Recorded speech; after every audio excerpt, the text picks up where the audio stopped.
The fruit of the Spirit is the great litmus test of our discipleship.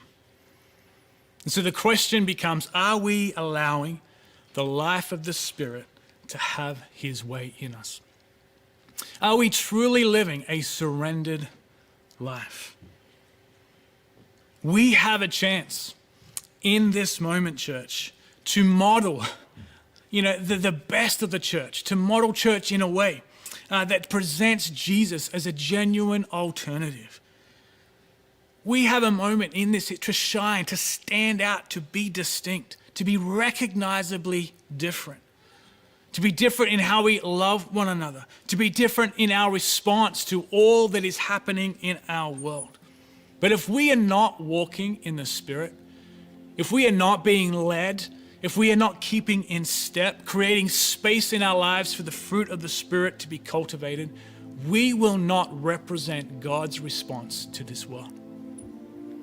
I am troubled and grieved to a certain point that so much of the church seems to be distracted by arguments about vaccines and masks, lockdowns, government agendas, when we have something real, indeed the only thing real, to bring to the table. Now, as I said, I get it, these are weighty things. They're affecting us all. They're bringing in change, and it's impossible to predict where we end up. Where this takes us, we don't know. Hopefully out of lockdown, hopefully back to some kind of normal life, but there is so much uncertainty. So let's talk about these issues.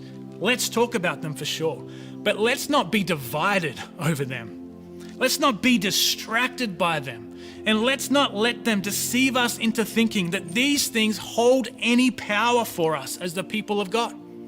This is not the main thing. Yes, the world is changing, but the greatest power for change and the change that we really need lies within the testimony of Jesus Christ within the life of the people in his church. It is the gospel and only the gospel that is the power of salvation. Not just the gospel preached, but the gospel lived. And the fruit of the Spirit is not about God's love for us. It's not, it's not like we earn God's love by living a life of the fruit of the Spirit. The fruit of the Spirit is all about God's mission in this world. The fruit of the Spirit is all about the people of God carrying and living out the mission of God in this world. That's what it's all about.